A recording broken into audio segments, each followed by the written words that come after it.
ভাগবত সাক্ষাৎ সূর্য উদিত হয়েছেন। ভাগবতকে যেমন নিগম কল্পতরুর গণিত ফল বলা হয়েছে,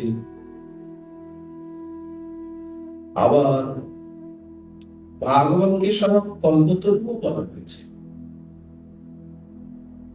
৩৩৫টি এখানে শাখা, ১৮,০০০ পত্র এবং দ্বাদশ ১২টি স্কন্ধ ভক্তিরূপী আলবালে ঘেরা, জলাধারে ঘেরা। ব্রহ্ম গায়ত্রীকে অবলম্বন করে গায়ত্রীর আরম্ভ হয়েছে, ভাগবতের আরম্ভ হয়েছে গায়ত্রী দিয়ে। এই জন্য ধীমহি সত্যং পরং ধীমহি। এখানে বর্ণাশ্রম ধর্ম, ভাগবত ধর্ম, নানা ভক্তির কথা, ভগবানের বিবিধ লীলাবতা, লীলা পুরুষোত্তম আনন্দ কন্দ সচ্চিদানন্দ ঘন শ্রী গোবিন্দের রুচির ব্রজলীলা, মথুরা লীলা, দ্বারকা লীলা আদি কীর্তিত হয়েছে। বিদ্যাসুরের বধকথা শ্রীমদ্ ভাগবতের বিশেষ লক্ষণ। একদিকে শ্রীমদ্ ভাগবতের অক্ষর বা শব্দ পরম প্রভাবশালী, পরম আকর্ষক। আবার শ্রীল চিত্তস্বামী পাদ বললেন পরম রসময়। এই দুই দিক থেকে ভাগবত হরিয়ান। শ্রীল শ্রীধর স্বামীপাদ বললেন অর্থয়ং। পুরাণে ব্যাসমুনি বলছেন অর্থয়ং ব্রহ্মসূত্রাণাম ভারতার্থ বিনির্ণয়। দেখুন, ব্রহ্মসূত্র দিয়ে ভাগবতের আরম্ভ হয়েছে। জন্মাদ্যস্য যতঃ। মহাভারতে যা ব্যাসদেব বলতে চান, শ্রীমদ্ ভগবত গীতায় যা সংক্ষেপে বলা হয়েছে, তারই বিশদ বিবৃতি, বিস্তার ব্যাখ্যায় শ্রীমদ্ ভাগবতে। নানা পুরাণ, 17টি পুরাণ, ব্রহ্মসূত্র, মহাভারত ইত্যাদি রচনা করেও ব্যাসোচ্ছিষ্টম জগৎ সর্বম। আমরা শাস্ত্র বলে বর্তমানে যা কিছু পাই, সবই কৃষ্ণ দ্বৈপায়ন বেদব্যাসের অধরামৃত। পবৌ জ্ঞানময়ং সৌম্যা যদমুখাম পুরুহাসবম। সবাই ওনার অধরামৃতই আস্বাদন করছেন, ব্যাসের লেখনী। তো উনি জগৎ কল্যাণে সর্বদা নিরত। ভগবানের সপ্তদশ সংখ্যক অবতার শ্রীকৃষ্ণ দ্বৈপায়ন বেদব্যাস। কিন্তু মহাভারত এবং শ্রীমদ্ ভগবত গীতার মতো গ্রন্থ রচনা করেও উনি যখন শান্তি পেলেন না, চিত্ত প্রশান্তিম অলভমান, ওনার চিত্ত প্রসন্ন হচ্ছে না, তত্র তত্রাপি অপরিতুষ্যন, উনি অসন্তুষ্টির মতো অনুভব করছেন। তখন দেবর্ষি নারদ এলেন। নারদ উপদেশত শ্রীমদ্ ভগবত গুণবর্ণন প্রধান। ভগবানের গুণবর্ণন প্রধান। এখন আর উনি অন্য কথা বলবেন না, অন্য কথা লিখবেন না, একমাত্র গোবিন্দেরই গুণ বলবেন, তাই লিখবেন। এই জন্য শ্রীমদ্ ভাগবত হচ্ছে ভগবত গুণবর্ণন প্রধান। এখানে ধর্ম, অর্থ, কাম, মোক্ষ চতুর্বর্গের কোন প্রসঙ্গই থাকবে না। এখানে কোন ধর্ম, একমাত্র ভাগবত ধর্মেরই বর্ণনা। এইরকম একখানি দিব্য গ্রন্থ শ্রীমদ্ ভাগবতম শাস্ত্রম প্রাণীষু তৎপ্রত্যুহ নিবৃত্ত্যাদি সিদ্ধয়ে তৎপ্রতিপাদ্য পরম দেবতানুস্মরণ লক্ষণম মঙ্গলম আচরতি। ভাগবতের প্রতিপাদ্য যে পরম দেবতা, তার অনুস্মরণ, নিরন্তর স্মরণ রূপী মঙ্গলাচরণ বলছে প্রথম শ্লোকে জন্মা যস্য ইতি। এটি হচ্ছে শ্রীধর স্বামীপাদের ভাগবতের প্রথম শ্লোকের ভূমিকা। ভাগবত আরম্ভ হচ্ছে ধীমহি দিয়ে, অনুস্মরণ পরম দেবতা। সর্ববেদান্তের সার শ্রীমদ্ ভাগবত। বেদের সার হচ্ছে বেদান্ত, আর বেদান্তের সার হচ্ছে শ্রীমদ্ ভাগবত। সর্ববেদান্ত সারং হি শ্রীমদ্ ভাগবতম ঈশ্বরে। ভাগবত কোন পুরাণ নয়, কোন ইতিহাস, কোন আখ্যায়িকা নয়, সাক্ষাৎ দর্শন, বেদান্ত এবং বেদান্তের সার। এখন স্বামীপাদ বলছেন ইদানীং শ্রোত্রী প্রবর্তনায় কাণ্ডত্রয় বিশেষজ্ঞ সর্বনৈষ্ঠ্যম দর্শয়তি। আমরা জানি যে বেদ ত্রিকাণ্ডাত্মক, সেখানে প্রথমে কর্মকাণ্ড, জ্ঞানকাণ্ড এবং উপাসনা কাণ্ড। এই ত্রিকাণ্ডের থেকেও শ্রীমদ্ ভাগবত যে শ্রেষ্ঠ, অপিতু সমস্ত শাস্ত্রের থেকে শ্রেষ্ঠ। অতএব শ্রোতাগণের শ্রীমদ্ ভাগবতী পড়া উচিত, শ্রবণ করা উচিত, শ্রোতাকে আকর্ষণ করতে। বেদব্যাস স্বয়ং লিখছেন, ধর্ম প্রচিতকৈতবত্র পরম নির্মৎসরাণাং শতাং বেদ্যং বাস্তবমাত্র বস্তু শিবদম তাবত্রয়ং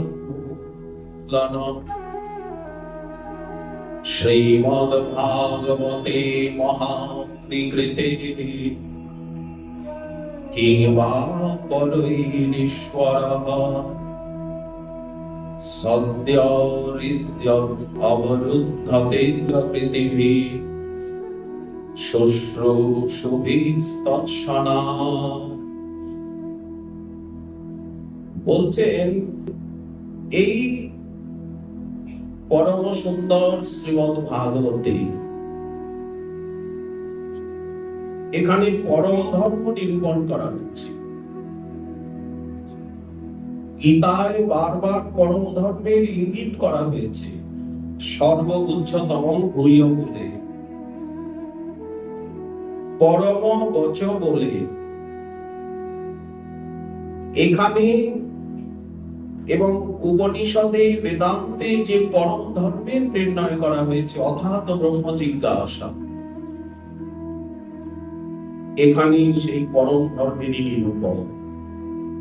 ধর্ম নয়, পরম ধর্ম। ধর্ম এবং পরম ধর্মে যে বহু ভেদ, প্রকর্ষেণ উজ্জীত কৈতবম কমাভি সন্ধি লক্ষণং কপটং যস্মিন স। এখানে কোনো কপটতা নেই, ফলের কামনা নেই, এমনকি মোক্ষের অভিসন্ধি পর্যন্ত এখানে নেই। আমি মুক্তি চাই, সর্ব কামনা বর্জিত,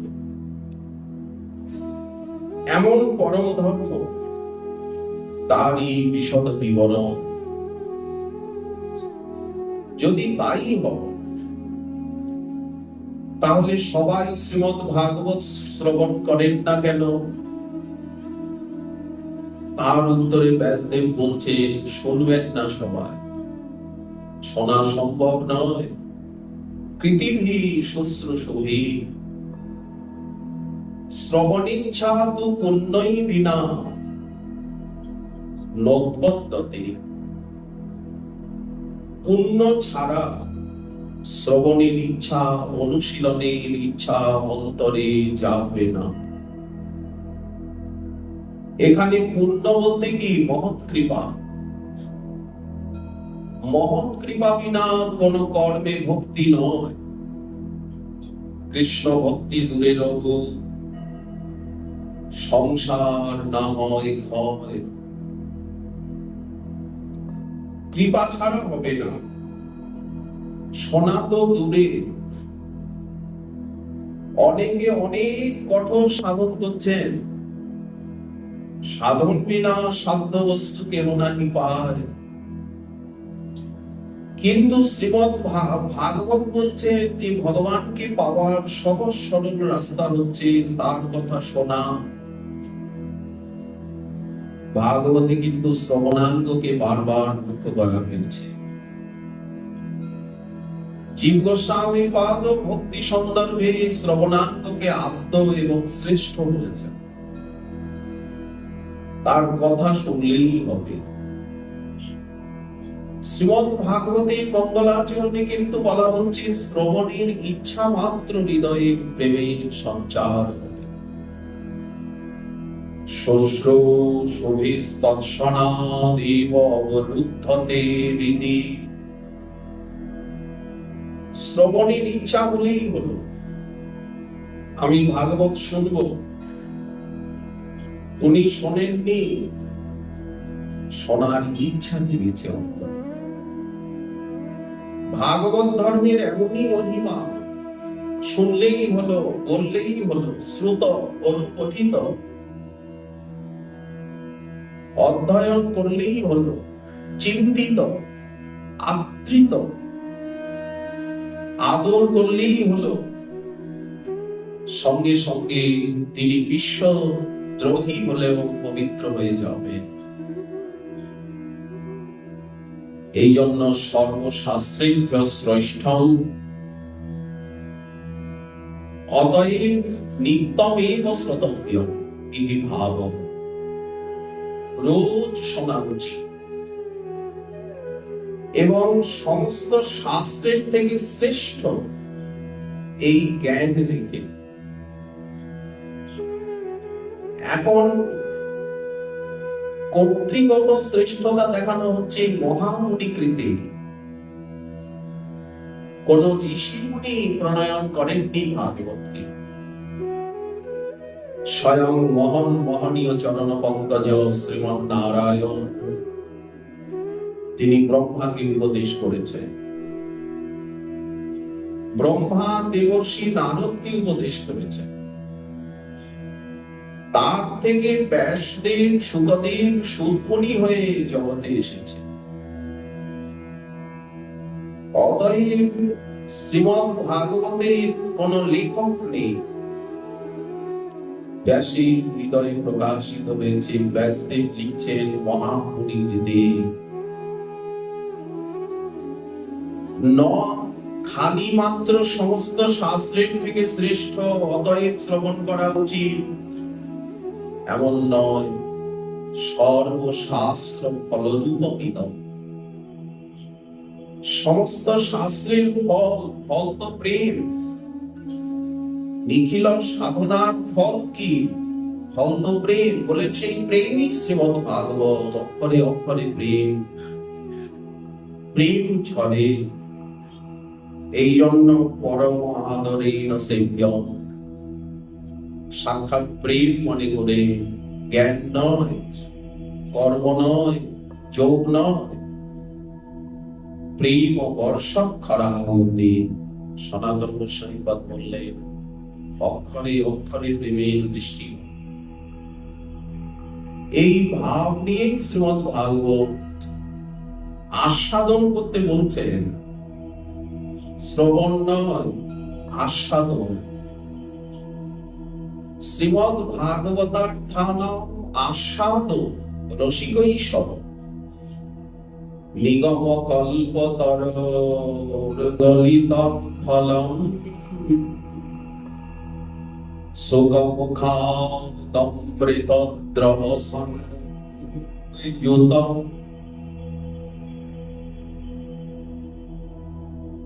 আসলে সুর দেওয়া, গুরু মহারাজ সুর পছন্দ করেন না, ওই জন্য সুর দেওয়া যায় না।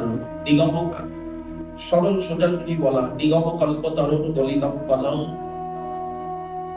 সুগমুখাদমৃতদ্রবসংযুতম পিবত ভাগবতম রসমালয় মুহুরঃ রসিকা বিভাবকাঃ। এই পৃথিবীতে যারা রসিক আছেন, যারা ভাবুক আছেন, ভক্তকে যারা ভাগবত শ্রবণ করছেন তাদেরকে ব্যাসমণি রসিক বলেছে। আমাদের সম্প্রদায়কে রূপ গোস্বামীপাদ নাটকে রসিক সম্প্রদায় বলেছে।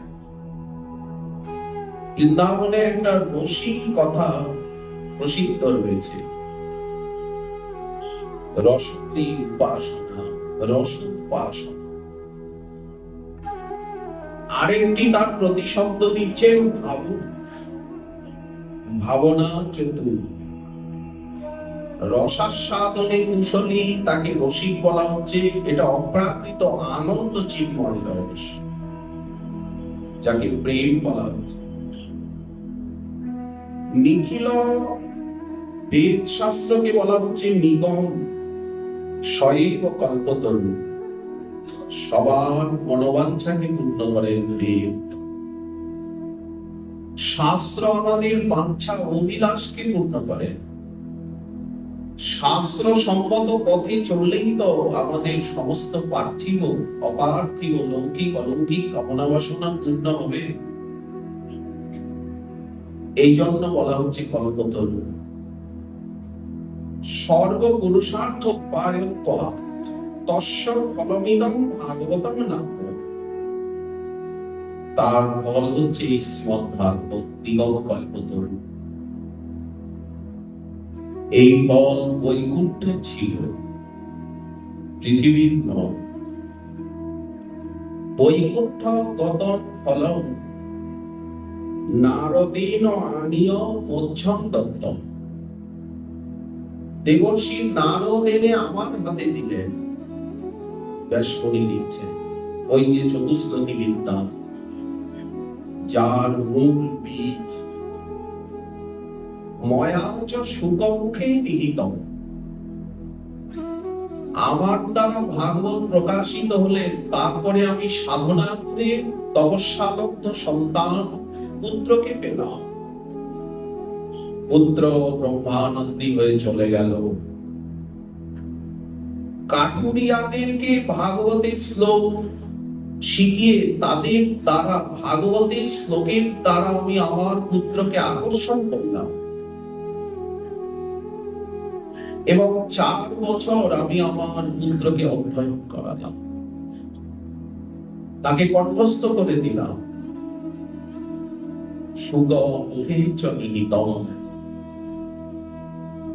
সুগদেবের মুখে আমি দিলাম। সে আস্বাদন করল, তার অঘরামৃত অনুভূতি এতে মিশে গেল। সুখদেবের অধরামৃত, নারদের অধরামৃত, ব্রহ্মার অনুভবামৃত, সাধনামৃত, যত ভাগবত নিচে নামছে তত তত অঘরামৃত অনুভূতির অমৃত মিশে যাচ্ছে। যেমন গোমুখের গঙ্গা, সেখানে হিমবাহ, গঙ্গোত্রীর গঙ্গা, গিরি শৃঙ্খলে আবদ্ধা ভগবতী ভাগীরথী যখন হরিদ্বারে এসে নামলেন, গিরিশৃঙ্গকে ভেদ করে সমতলে আরো যত নিচে নামছেন, বিভিন্ন নদ নদী এসে মিলিত হচ্ছে, প্রশস্তা হচ্ছে, সাগর সঙ্গমে গিয়ে যেন একেবারে বিস্তীর্ণ হয়ে গেল গঙ্গা। তেমনি ভাগবত রূপী আনন্দ মন্দাকিনী, প্রেম মন্দাকিনী, তার লীলা কথামৃত প্রবাহ। গঙ্গা যেমন ছিলেন ব্রহ্মার কমণ্ডলুতে, সেখানে থেকে মহাদেবের জটা জালে, সেখান থেকে সুমেরু পর্বত শৃঙ্গে, হিমালয় শৃঙ্গ ধীরে ধীরে ধাপে ধাপে নেমে আসছে। তেমনি শ্রীমদ ভাগবত বৈকুণ্ঠের থেকে নামছেন এই পরম জ্ঞান। বেদ শাস্ত্র কহে সম্বন্ধ অভিধেয় প্রয়োজন, কৃষ্ণ কৃষ্ণ ভক্তি প্রেম তিন মহাধন। ধীরে ধীরে নামছেন শুকদেবের অঘরামৃত, অনুভবামৃত।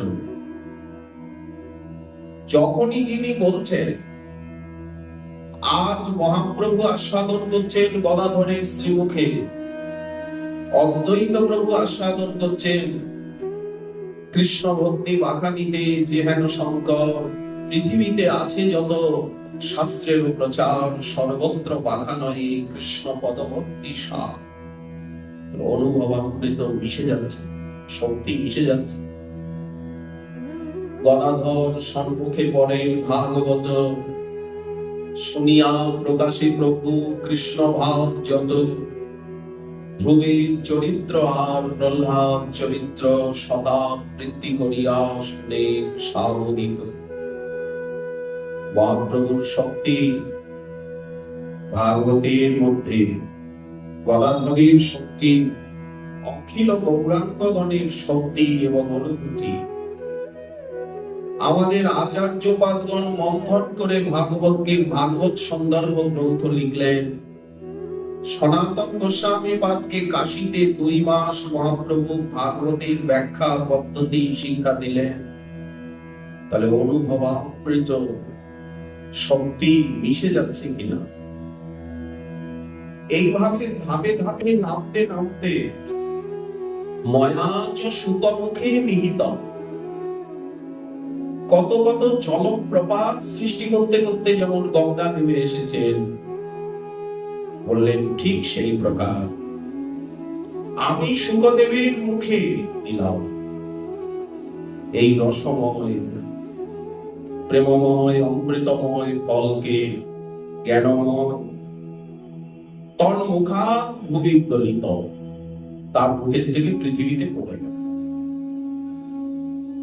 অর্থাৎ শুকদেবকে উনি, শুকদেব মহারাজ পরীক্ষিতকে শোনালেন, সেখানে সবাই শুনলেন, সেখানে আর কোনো বিচার নেই। আজ গঙ্গা আর ব্রহ্মার কমণ্ডলুতে নেই, মহাদেবীর ধৈর্যটির জটা জালের ভিতরে নেই, সর্বজন সুলভ হয়ে গেল। সেখান থেকে সুতমনি ভাগবতকে হৃদয়ে ধারণ করে নৈমিষ নিলয়ে, সেই নৈমিষারণ্যে সৌনকাদি ঋষি বৃন্দকে শ্রবণ করালেন। পৃথিবীতে এসে শিষ্য প্রশিষ্যাদি পল্লব পরম্পরায়া শনৈ অখণ্ডমেব অবতীর্ণ। একটা ফল যদি উঁচু ডালের থেকে পড়ে যায় তো পেটে যাবে, তো ছড়িয়ে যাবে। তো বললেন তা হয়নি, সে রাস্তা বন্ধ। কারণ শিষ্য প্রশিষ্যাদি পল্লব পরম্পরায়া, গুরু শিষ্য পরম্পরা হয় নেমে আসছে ধীরে ধীরে। ভাব যেমন মন্ত্র নেমে আসছে, হরিনাম নেমে আসছে, উপাসনা নেমে আসছে, তেমনি ভাগবত দেবে এসেছে। যেমন অদ্বৈত প্রভু নবদ্বীপে শান্তিপুরে ভাগবতের চর্চা করছেন, তার কাছের থেকে গদাধর পণ্ডিত গোস্বামী প্রাপ্ত হলেন, তার কাছের থেকে সবাই পেলেন, মহাপ্রভুর কাছের থেকে পেলেন। রঘুনাথ কৃষ্ণ লীলার অনুকরণ করছেন, কেউ কালীয় দমনের, কেউ গোবর্ধন ধারণে, কেউ বা বস্ত্র হরণে, কেউ বা জগলার্চন ভঞ্জনে, কেউ বা দামবন্ধনে, সব লীলার তারা অনুকরণ করছেন, লীলাময়ী হয়ে গেছে। বিরোহিনী ব্রজবাধা চন্দ্র পবন মন্দ বিপিনে ভরণ কুসুম গন্ধে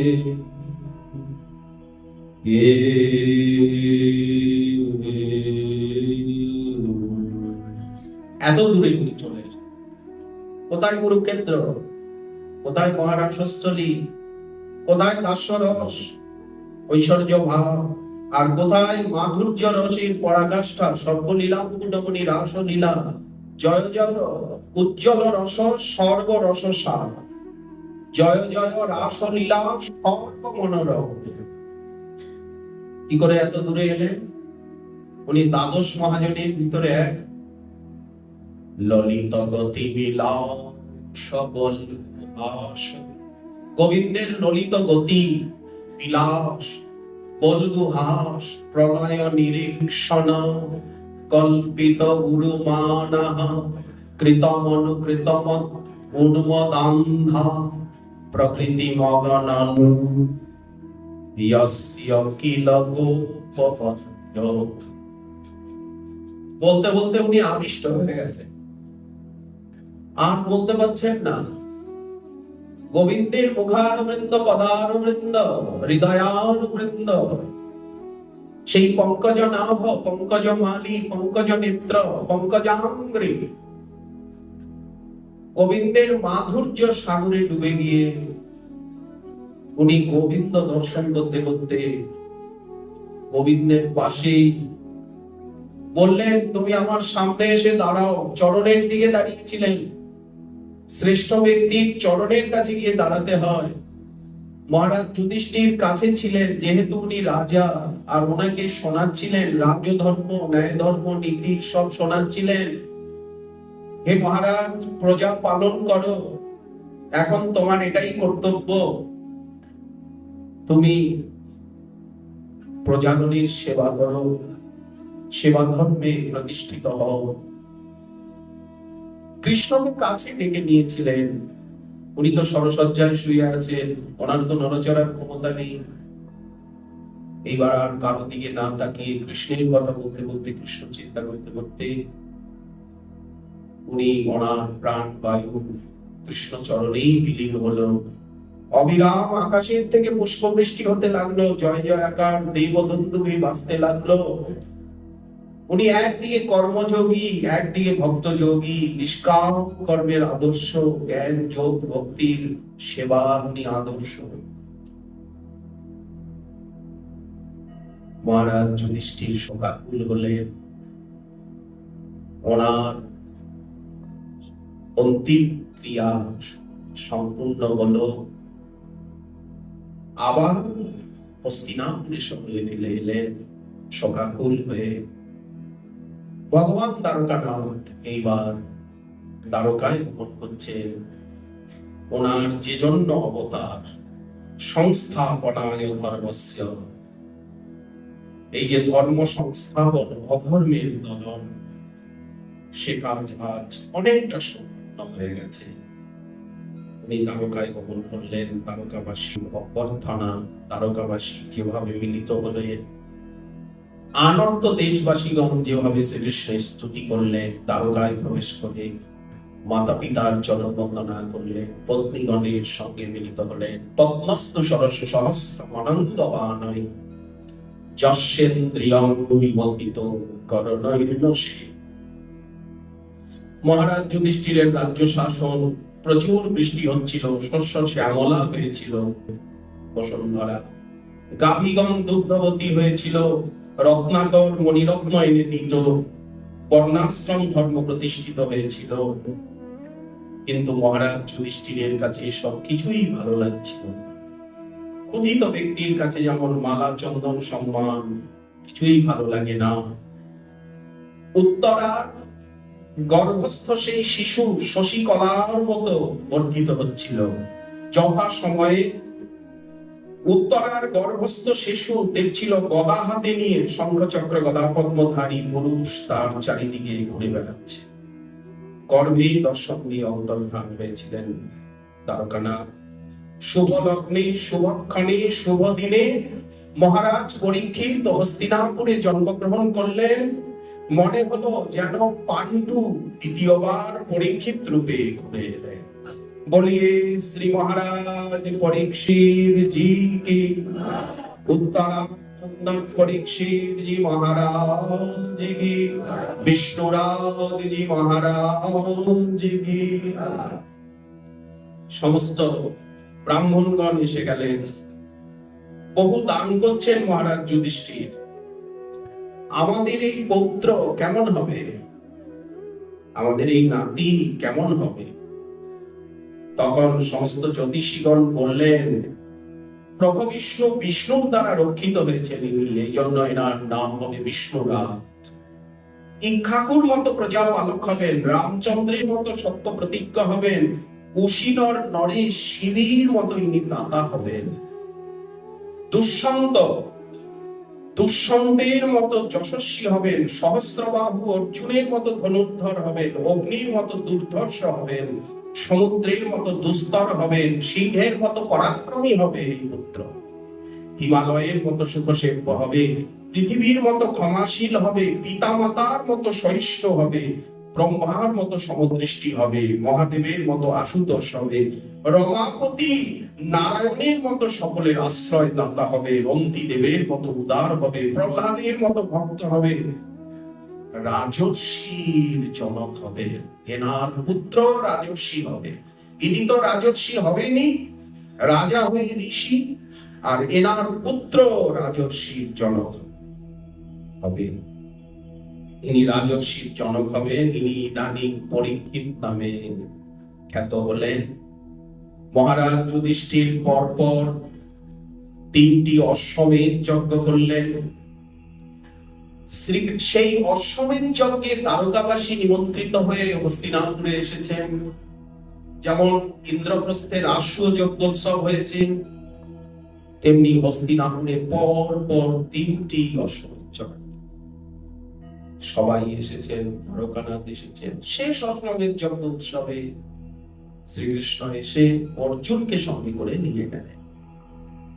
চলো অর্জুন, দ্বারকায় আমার সঙ্গে কিছুদিন থাকবে। এর মধ্যে বিদুর মহাশয় এলেন। তিনি তীর্থ ভ্রমণ করছিলেন। তীর্থ ভ্রমণ করতে করতে যমুনার তীরে উদ্ধবের সঙ্গে দেখা হয়েছে। তুমি এখানে? উদ্ধবের মুখে সব কথা শুনেছেন। উদ্ধব কৃষ্ণলীলা শুনিয়েছেন, যদুবংশ ধ্বংসের কথা শুনিয়েছেন। বিদুর মহাশয় তিনি মহারাজ যুধিষ্ঠিরকে দেখতে, ধৃতরাষ্ট্রকে দেখতে, সুরক্ষিত হস্তিনাপুরকে দেখতে মহামন্ত্রী উনি হস্তিনাপুরে এলেন। মহারাজ যুধিষ্ঠির ওনাকে অত্যন্ত সম্মান করলেন, অত্যন্ত শুশ্রূষা সম্মান সমৃদ্ধির সঙ্গে ওনাকে রাখলেন। কিন্তু উদ্দেশ্য ওনার আলাদা। বিদুর মহাশয় এসেছেন ধৃতরাষ্ট্রকে নিয়ে যেতে এবং বললেন মহারাজ যুধিষ্ঠিরকে